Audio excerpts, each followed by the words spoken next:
The Vietnam War was the formative experience for a generation of CIA and military intelligence personnel involved in the Phoenix program. They viewed the military defeat in Vietnam as a betrayal on the home front, a loss of will by domestic political enemies, not a military failure against a nationalistic revolution fought as a guerrilla war. The Phoenix program, assassinating suspected VC sympathizers in a systematic manner, worked well and is the blueprint for the current black operation targeting thousands of loyal Americans using state-of-the-art microwave and radio frequency radiation weapons. The motivation to suppress domestic dissidents and to assassinate loyal American opposition stems from the perception of dissent against the war as treason. This philosophy is stated very clearly in the Mind War paper written by NSA General Michael Aquino. The Department of Defense has a huge stake in futuristic technology that kills by ionizing and non-ionizing radiation, leaving little or no trace.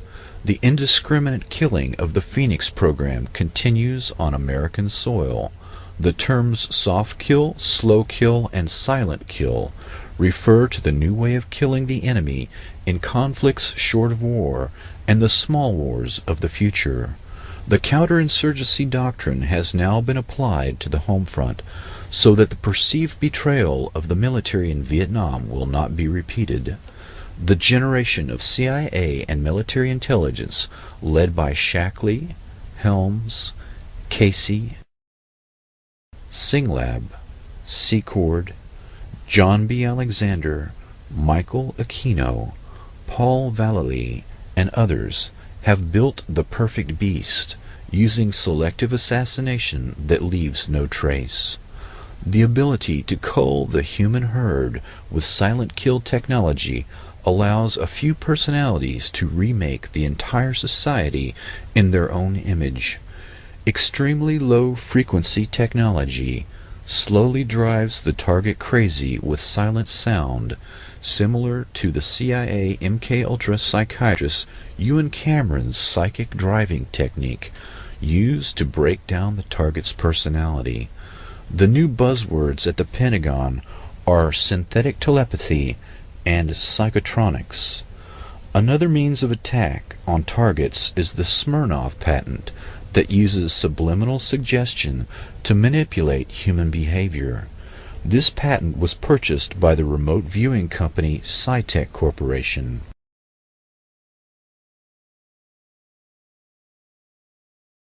Emotional manipulation is accomplished using Dr. Michael Persinger's work to remotely project emotional states that the brain entrains or locks onto and emulates. One can broadcast rage or fear at an individual target to manipulate and control them. As if these methods were not enough to torture and murder people, add to this nightmarish toolbox active gang stalking. CIA-created cults and other cause-oriented groups are used to induce further trauma in the target by actively harassing them in public in a neutralization technique described in counterintelligence operations manuals that are aimed at enemy agents. In the race to develop a new weapon, it has always been necessary to test it on human beings. Perfecting the latest weapons designed to kill slowly and silently, as well as perfecting the process of controlling the human mind, are no different. Once the weaponry has been perfected on these few thousand people, the same techniques will be applied en masse to the general population, and then to humanity as a whole.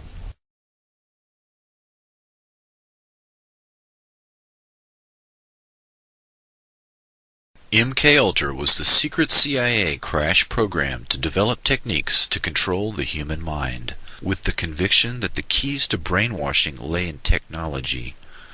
The agency's brainwashing experts gravitated to people in the mold of the brilliant and sometimes mad scientists obsessed by the wonders of the brain. In 1953, CIA officer Richard Helms chose Dr. Sidney Gottlieb to run the technical service staff. The TSS, through the Office of Research and Development, was given the job of developing poisons to assassinate political opponents, truth serum drugs for interrogating spies, and hypnotic techniques to create unwitting double agents, couriers, and robot assassins. Dr. Gottlieb used Nazi scientists and their state-of-the-art mind control techniques that had been perfected in concentration camps using victims of the Holocaust.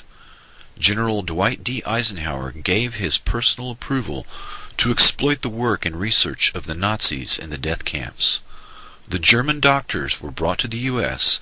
and went to work for Project Paperclip. These men were insulated against war crimes charges.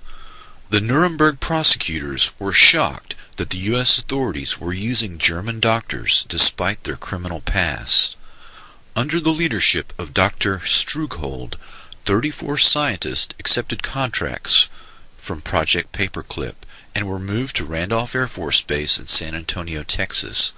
These personalities began to work on human radiation studies, aviation medicine, microwave technology, and MKUltra mind control experiments.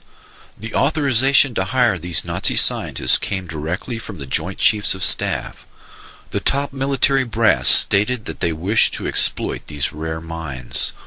Operation Paperclip eventually recruited 9,000 Nazi scientists and technicians to help the U.S. destroy the USSR. Some of these scientists were known as programmers, people skilled in the art of breaking down and controlling the human mind. Dr. Joseph Mengele and others experimented extensively with children and adults using mescaline, electroshock therapy, hypnosis, sensory deprivation, torture, rape, and trauma bonding in an effort to control the human mind. Dr. Mengele was so successful using the technique of trauma bonding that survivors today still exhibit a profound affection for their torturer, referring to Mengele as Beautiful Joseph. Dr. L. Wilson Green was a Jewish doctor who the Nazis coerced to participate in their experiments at Auschwitz. This individual, whose code name was Dr. Green, came to the U.S. after World War II and began to experiment on adults and children for the military and CIA. The military and CIA copied the Nazi methodology and began numerous programs of their own.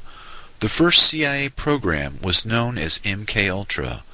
The MK is an abbreviation for the German words for mind control. By 1953, the CIA, U.S. Navy, and U.S. Army Chemical Corps were conducting their own narco-hypnosis programs. To avoid confusion, the dozens of mind control operations will be referred to generically as MKUltra. According to MKUltra documents and sources, the methodology of mind control works best when severe trauma is administered by the age of 3 years old. Severe trauma, such as rape, applied at the age of 3, will cause the personality to split or dissociate in an attempt to shield the mind from memories of events too painful to endure.